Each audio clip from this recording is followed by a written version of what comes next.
امام شافعی کے دو اقوال ہیں. ایک یہ کہ اگر سوائے سے ایک صورت کی کوئی اور چیز نازل نہ ہوتی قرآن میں، یہ لوگوں کی ہدایت کے لیے کافی تھی. ڈوب رہے ہیں اور آپ بے ہوش ہیں تو کیا آپ کے پاس زیادہ وقت ہے؟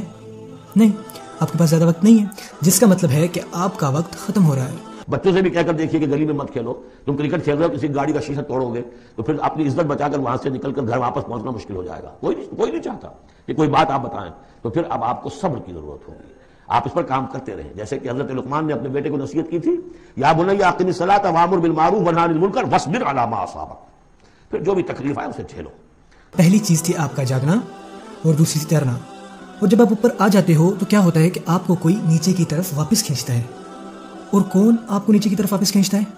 آپ یقین نہیں کرو گے.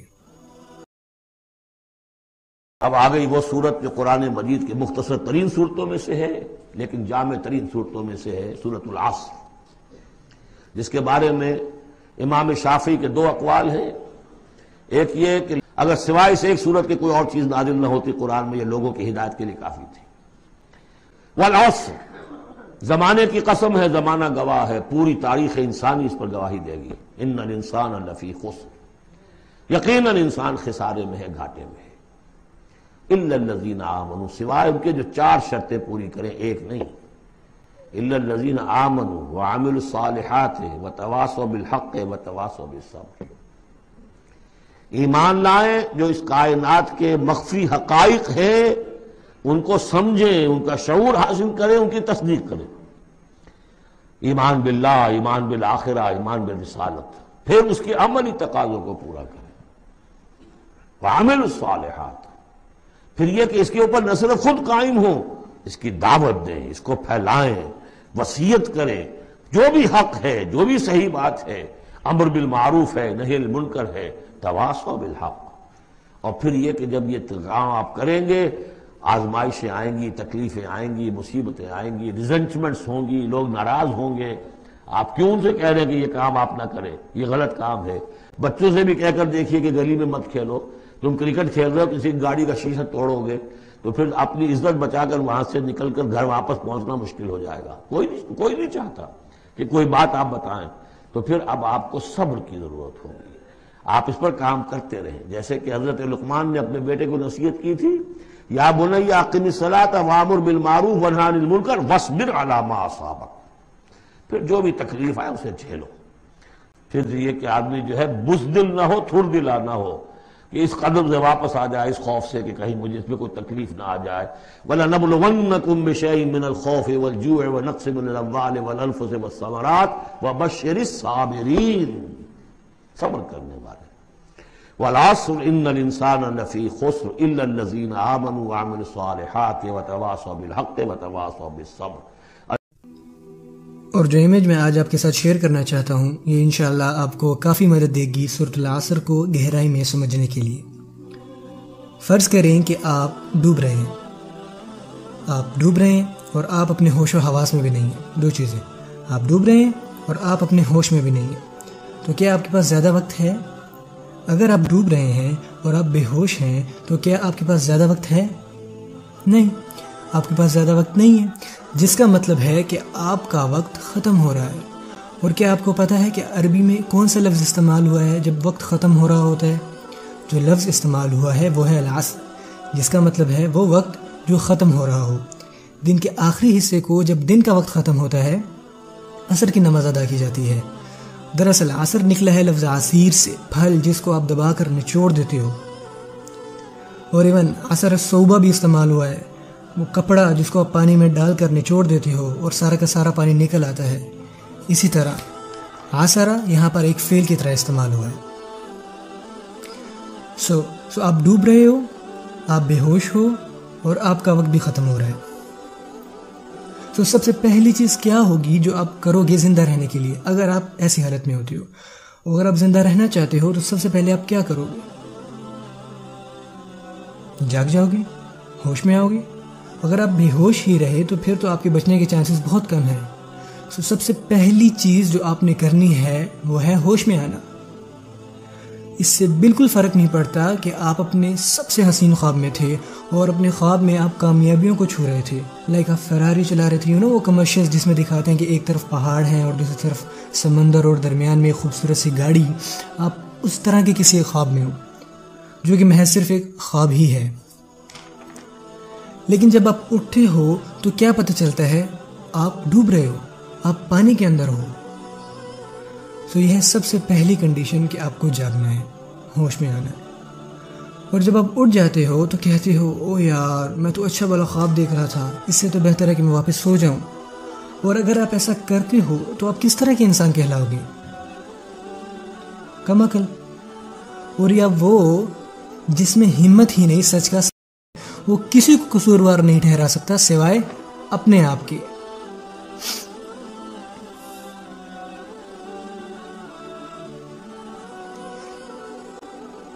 چلیں فرض کرتے ہیں کہ وہ جاگ گئے. اب آپ کیا کرو گے؟ اوہ میں تو ڈوب رہا ہوں. اگر آپ کو تیرنا نہیں بھی آتا لیکن کیا پھر بھی آپ اپنے جسم کو حرکت نہیں دو گے اوپر کی سطح پر پہنچنے کے لیے؟ اور پھر آپ تیرنے کے طریقے دیکھو گے. کچھ طریقے آپ کو مزید نیچے کی طرف لے جائیں گے اور کچھ طریقے آپ کو اوپر کی طرف لے جائیں گے. اور جب آپ کو پتہ چل جائے گا کون سے طریقے آپ کو اوپر کی طرف لے جا رہے ہیں پھر آپ وہی کرو گے. دوسرے لفظوں میں پہلی چیز تھی آپ کا جاگنا اور دوسری تھی تیرنا. اور جب آپ اوپر آ جاتے ہو تو کیا ہوتا ہے کہ آپ کو کوئی نیچے کی طرف واپس کھینچتا ہے. اور کون آپ کو نیچے کی طرف واپس کھینچتا ہے؟ آپ یقین نہیں کرو گے. یہاں ایک زنجیر ہے آپ کے پاؤں پر اور دوسری جانب آپ کا رشتہ دار آپ کا کزن سو رہا ہے اور وہ آپ کو اپنی طرف کھینچ رہا ہے. اور اب آپ اس لیے ڈوب رہے ہیں کیونکہ آپ کا کزن سو رہا ہے. تو اب آپ کیا کرو گے؟ یقیناً آپ اسے جگاؤ گے. اور آپ اس کو اس لیے نہیں اٹھا رہے کیونکہ آپ کو اسے بچانا ہے. ہو سکتا ہے آپ کو اپنے کزن کو اٹھانا ہے، بچانا ہے، لیکن ہو سکتا ہے کہ آپ کو اپنا کزن پسند ہی نہ ہو. مجھے نہیں پتا. لیکن یہاں پوائنٹ یہ ہے اگر آپ اس کو نہیں اٹھاتے تو اس کے ساتھ ساتھ کون ڈوب جائے گا؟ آپ. اور آپ اسے اٹھاتے ہو اور وہ آگے سے کہتا ہے کہ یار خواہ جگا دیا، اچھا خاصا خواب دیکھ رہا تھا، کیوں تنگ کر رہے ہو، چلے جاؤ یہاں سے. تو کیا آپ آگے سے یہ کہو گے ہاں ٹھیک ہے مجھے بھی کوئی شوق نہیں ہے، عیش کرو؟ نہیں، آپ ایسا نہیں کر سکتے. اگر وہ پھر سو گیا تو آپ پھر اس کو اٹھاؤ گے کہ یار اٹھ جاؤ، تم سچائی کو جھٹلا نہیں سکتے، یہ تو ایک صرف جھوٹا خواب ہے. اور جب آپ اٹھ جاتے ہو تو اس بار آپ دونوں باہر کی طرف نکلتے ہو. لیکن اس بار کیا ہوتا ہے؟ آپ دونوں واپس پھر کھینچے جاتے ہو، اپنے بڑوں کی وجہ سے، اپنے پڑوسیوں کی وجہ سے، اپنے دوستوں کی وجہ سے، اپنی اولاد کی وجہ سے، اپنے بھائیوں کی وجہ سے. آپ کی زندہ رہنے کے لیے 4 عمل درکار ہیں. پہلے خود کو جگانا، پھر تیر کر اپنی جان بچانا، پھر ان لوگوں کو سمجھانا جو آپ کے ساتھ جڑے ہوئے ہیں کہ یہ سچ ہے. اور اگر وہ تھک جاتے ہیں اور اگر ان میں سے کوئی کہتا ہے کہ یار میں یہ مزید نہیں کر سکتا، ہم یہ کام بار بار کر رہے ہیں اور مجھے نہیں لگتا کہ میں مزید کر پاؤں گا، لیکن آپ آگے سے کہتے ہو نہیں ہم اپنی منزل تک پہنچیں گے، ہمت مت ہارو، ہمت سے کام لو. کیا آپ نے کبھی اس طرح کی کارٹون نہیں دیکھے جس میں کچھ لوگ کہیں سے بھاگنے کی کوشش کر رہے ہوتے ہیں اور ان میں سے کہتا ہے کہ یار میں تھک گیا ہوں، میں مزید یہ نہیں کر سکتا، اور دوسرا کہتا ہے نہیں ہم چلیں گے، ہم اپنی منزل تک پہنچیں گے. اور وہ پہنچ جاتے ہیں. وہ ایک ساتھ کام کرتے ہیں کیونکہ ان کا جینا مرنا ایک دوسرے پر منحصر ہوتا ہے. اللہ تعالیٰ کیا فرماتے ہیں؟ والعصر، وقت ختم ہو رہا ہے. پھر فرماتے ہیں ان الانسان لفی خسر. اس کی ٹرانسلیشن ہے کہ تمام انسان خسارے میں ڈوبے ہوئے ہیں سوائے الا الذین آمنوا، وہ لوگ جو ایمان لائے. کس پر؟ اللہ تعالیٰ نے یہ نہیں فرمایا کہ آمنوا باللہ وملائکتہ وکتبہ ورسلہ والیوم الآخر والقدر خیرہ وشرہ من اللہ تعالی. نہیں، ایسا کچھ بھی نہیں کہا، جبکہ یہ تمام باتیں اس میں شامل ہیں. سورت کے سیاق کے مطابق، سورت کے کانٹیکس کے مطابق سب سے پہلی چیز جس پر ان کو یقین کرنا ہے وہ ہے کہ وہ خسارے میں ہیں، وہ ڈوب رہے ہیں. اور اگر وہ اس بات کا یقین کر لیتے ہیں اور اپنا ایمان درست کر لیتے ہیں، اب انہیں کیا کرنا ہے؟ تیرنا ہے اور اوپر کی طرف جانا ہے. اور اللہ تعالیٰ نے اس عمل کو کیا کہا ہے؟ وَعَمِلُوا الصَّالِحَاتِ. وہ اچھی چیزیں کرتے ہیں، وہ ایسی چیزیں کرتے ہیں جو حالات کو بہتر بنا دیتی ہیں. بائی دا وے، صالح یہاں صف کی نسبت سے استعمال ہوا ہے، جس کا مطلب ہے وہ عمل جس سے کچھ ٹھیک ہو جاتا ہے. کچھ غلط تھا اور آپ نے اسے ٹھیک کر دیا. مثلا ان کا تیرنا. اور جب وہ دوسرے لوگوں کے ساتھ بندھے ہوئے ہیں تو انہیں کیا کرنے کی ضرورت ہے؟ وَتَوَاصَوْا بِالْحَقِّ. انہیں دوسروں کو سچائی بتانی ہے. اور یہ صرف خبر دینا نہیں ہے, صرف ان کو بتا دینا نہیں ہے, ان کو اٹھانا ہے, ان کو اپنے ساتھ لے کے جانا ہے اور بار بار بار بتانا ہے. کیونکہ وَتَوَاصَوْا میں تکرار آ جاتی ہے, ریپیٹیشن آ جاتی ہے, کیونکہ یہ سچ ہے, یہ سچ ہے, یہ سچ ہے, یہ سچ ہے. ان کو بار بار بتانا ہے. آپ کو پتہ ہے کیوں؟ کہ وہ لوگ جن کو آپ بچانا چاہ رہے ہو, اگر آپ ان کو صرف عارضی طور پر اٹھاتے ہو 20 منٹ کے لیے, 30 منٹ کے لیے, صرف خطبے کے لیے, کیا ہوتا ہے جب خطبہ ختم ہو جاتا ہے؟ وہ واپس چلے جاتے ہیں, وہ پھر ڈوبنے لگتے ہیں. آپ پھر ان کو جگاؤ گے, وہ پھر ڈوبیں گے, آپ پھر ان کو جگاؤ گے. اور ہو سکتا ہے کہ آپ یہ کر کر کے تھک جاؤ اور آپ کا صبر جاتا رہے. اسی لیے اللہ تعالیٰ آگے فرماتے ہیں وَتَوَاصَوْا بِالصَّبْرِ. آپ کو اپنا کام جاری رکھنا ہے. اور صبر کا مطلب ہے استحکام, ثابت قدمی, ڈٹے رہنا, رکے رہنا. آپ کو اپنا کام جاری رکھنا ہے کیونکہ آپ کا جینا مرنا اسی پر منحصر ہے. اور اینڈ میں آپ تمام چیزیں کر لیتے ہو لیکن صبر نہیں کرتے تو آپ پھر بھی ڈوب جاؤ گے.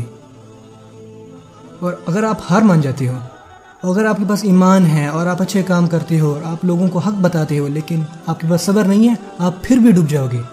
تو سروائیول کے لیے آپ کو چاروں شرطوں پر عمل کرنا ہے. یہ تھوڑا مشکل ہے لیکن یہ ضروری ہے, اس لیے ان کے درمیان وا ہے. آپ نے دیکھی لاجیکل پروگریشن, ایمان سے, عمل صالح سے, وَتَوَاصَوْا بِالْحَقِّ وَتَوَاصَوْا بِالصَّبْرِ, کتنی خوبصورتی سے اللہ تعالیٰ نے فرمایا ہے.